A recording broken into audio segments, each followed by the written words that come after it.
तारीख थी 11 नवंबर और साल था 1675।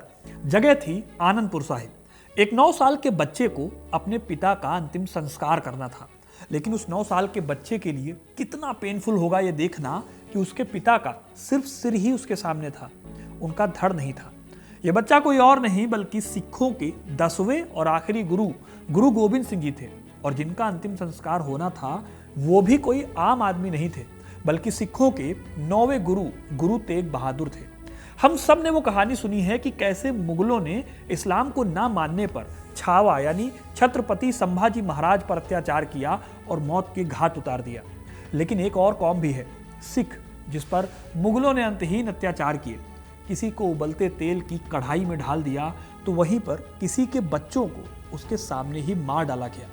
मुगलों के इन अत्याचारों की हर कहानी पिछली कहानी से भी भयंकर है, और जिस तरह से मराठों ने छावा का बदला लिया, उसी तरह से सिखों ने भी इस्लाम को अपनाने की जगह हर बार अपनी लड़ाइयां लड़ी और अपने साथ हुए अत्याचारों का बदला लिया। सिख धर्म में गुरुओं ने कई बलिदान दिए।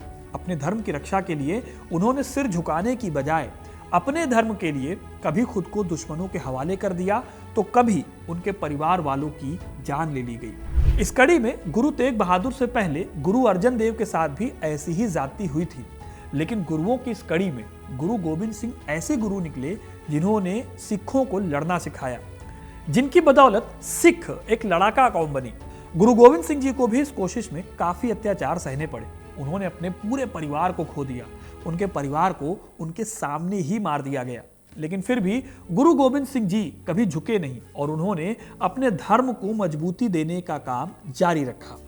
आज हम आपको बताएंगे कि किस तरह से मुगलों द्वारा सिख गुरुओं के साथ टॉर्चर किया गया और कैसे अपने पूरे परिवार को खत्म होता देखकर भी गुरु गोविंद सिंह जी ने औरंगजेब से लड़ना जारी रखा, और फिर इन्हीं मुगलों के धोखे की वजह से कैसे इनका पूरा परिवार खत्म कर दिया गया। तो वीडियो को अंत तक जरूर देखिएगा, क्योंकि अपना इतिहास नहीं जानोगे तो खुद को कैसे पहचानोगे। दोस्तों, रनिंग के लिए, फिट रहने के लिए अगर आप शूज देखना चाहते हैं तो शॉप नाउ पर क्लिक करके आप इन शूज को ट्राई कर सकते हैं, जो कि काफी कंफर्टेबल है। गुरु गोविंद सिंह का बचपन पटना साहिब में बीता था। यहाँ वो हिंदी, पंजाबी सीखने के साथ साथ घुड़सवारी, बंदूक चलाना और आर्मी ट्रेनिंग से भी गुजर रहे थे। ऐसा इसलिए था क्योंकि देश पर मुगल राजवंश का शासन था और गद्दी पर बैठा था औरंगजेब। औरंगजेब के काल में धार्मिक कट्टरता बढ़ी, जिसका रिजल्ट यह था कि नए नए सिख धर्म पर भी उसकी टेढ़ी नजर थी। औरंगजेब को लगता था कि सिखों की बढ़ती पॉपुलैरिटी से उसके साम्राज्य को खतरा हो सकता है। इसी बीच एक विवाद के सिलसिले में औरंगजेब ने सिखों के 9वें गुरु तेग बहादुर को गिरफ्तार कर लिया। उनके साथ भाई मतीदास, भाई सतीदास और भाई दयाल भी गए थे। दिल्ली पहुंचते ही उनके ऊपर तुरंत कार्रवाई शुरू हो गई। फिर जब गुरु तेग बहादुर से इस्लाम कबूल करने को कहा गया तो उन्होंने साफ मना कर दिया। बाकी भाइयों ने भी उनकी तरह यही किया। इस बात की सजा दी गई जो कि बहुत क्रूर थी। इस्लाम ना अपनाने की बात पर गुरु तेग बहादुर जी को चांदनी चौक में सबके सामने कत्ल कर दिया गया। उनका सिर धड़ से अलग कर दिया गया। इसके साथ ही उनके 3 भाइयों को भी छोड़ा नहीं गया, उन्हें भी बहुत दर्दनाक मौत दी गई। क्रूरता का आलम यह था कि बादशाह औरंगजेब ने 9वें सिख गुरु तेग बहादुर के कटे हुए सिर और शरीर को हटाने से भी किसी को मना कर दिया। दिल्ली के लोग जिन्होंने अभी अभी गुरु तेग बहादुर की हत्या देखी थी, वो डर से कांप उठे थे। यही नहीं, उनके तीनों भाइयों यानी भाई मतीदास, भाई सतीदास और भाई दयाल दास को भी बहुत क्रूर तरीके से मार डाला गया। भाई मतीदास को सिर से कमर तक जिंदा काट दिया गया।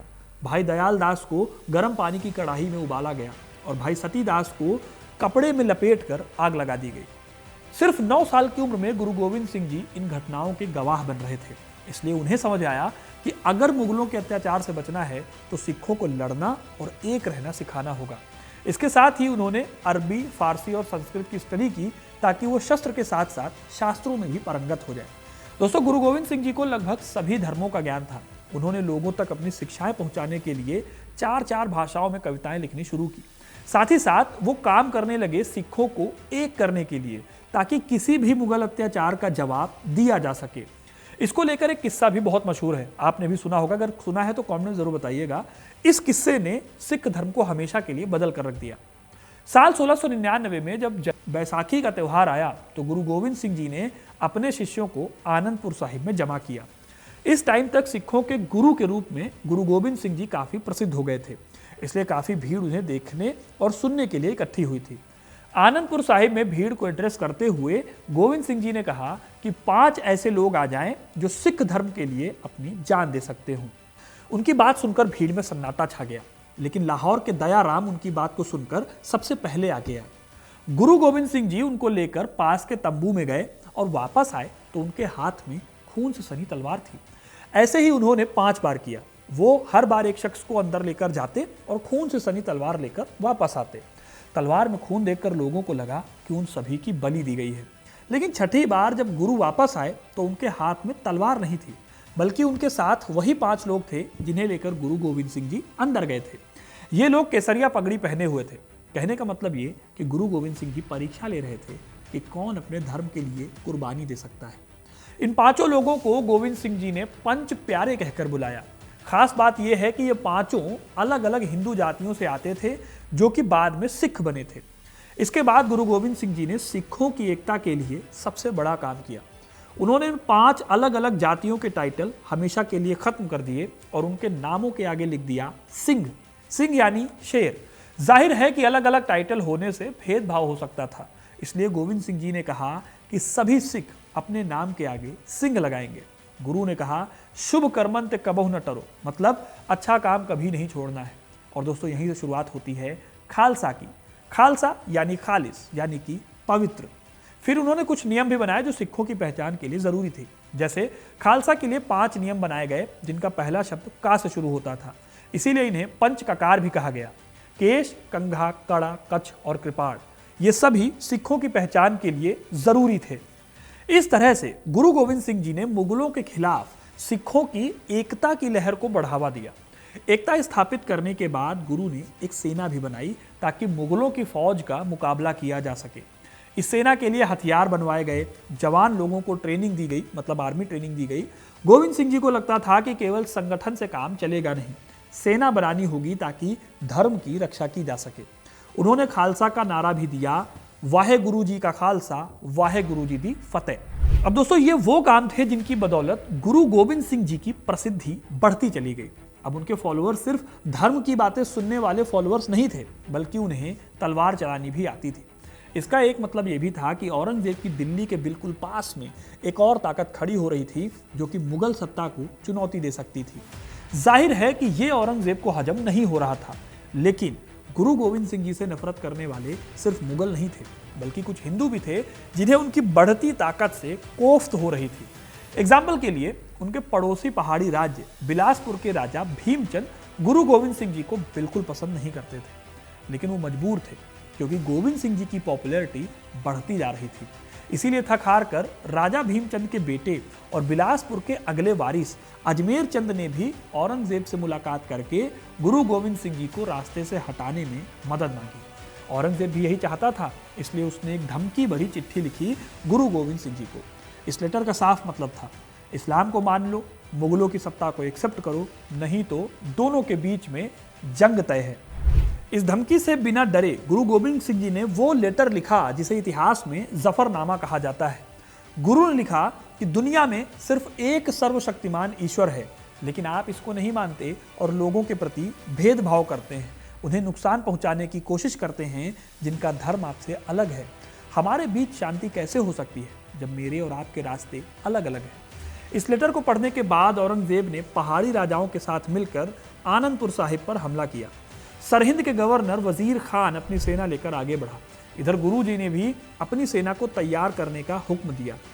अब दोस्तों मुगलों की सेना बहुत ज्यादा थी, इसलिए उन्होंने किले के अंदर रहकर ही लड़ाई लड़ने में भलाई समझी। जब युद्ध शुरू हुआ तो इसका फायदा भी मिला। मुगल सैनिकों को निशाना बनाकर सिख तोपचियों ने जमकर निशाना लगाया और पहले दिन करीब 900 मुगल मारे गए। दूसरे दिन खुद गुरु गोविंद सिंह जी लड़ाई में शामिल हो गए। उनको लड़ता देख सिख दोगुने जोश से भर गए। इस दिन भी सैकड़ों मुगल मारे गए। ये मुगलों की हार हुई थी, इसलिए मुगल सेना ने किले की घेराबंदी कर दी ताकि अनाज जब खत्म हो तो भूख से परेशान होकर सिख मुगलों की अधीनता को मान ले। उस समय किले की लड़ाई में यही होता था। लेकिन दोस्तों किले में महीनों तक अनाज खत्म ही नहीं हुआ।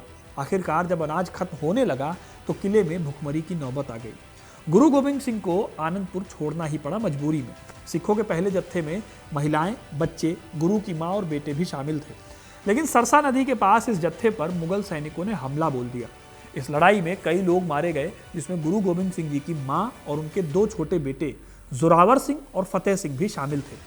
इस लड़ाई में सिर्फ 40 सिख रह गए थे, लेकिन गुरु गोविंद सिंह जी तो वो थे जिन्होंने कहा था, 1.25 लाख से एक लड़ाऊं, चिड़ियन ते में बाज लड़ाऊं, तबे गुरु गोविंद सिंह नाम कहलाऊं।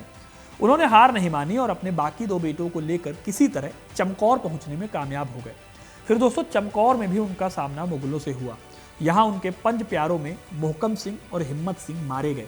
उनके बाकी 2 बेटे अजीत सिंह और जुझार सिंह भी मारे गए।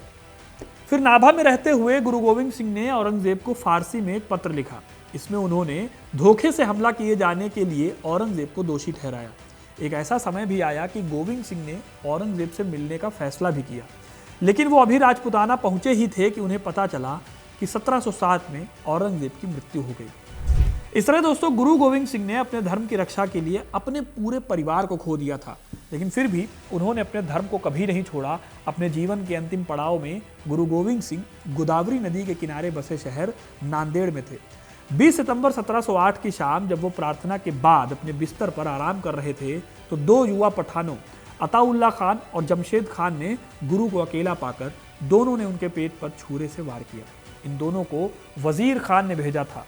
इस हमले की वजह से 7 अक्टूबर को उनकी मृत्यु हो गई। अपनी मौत से एक दिन पहले भी वो अपने धर्म के बारे में सोच रहे थे।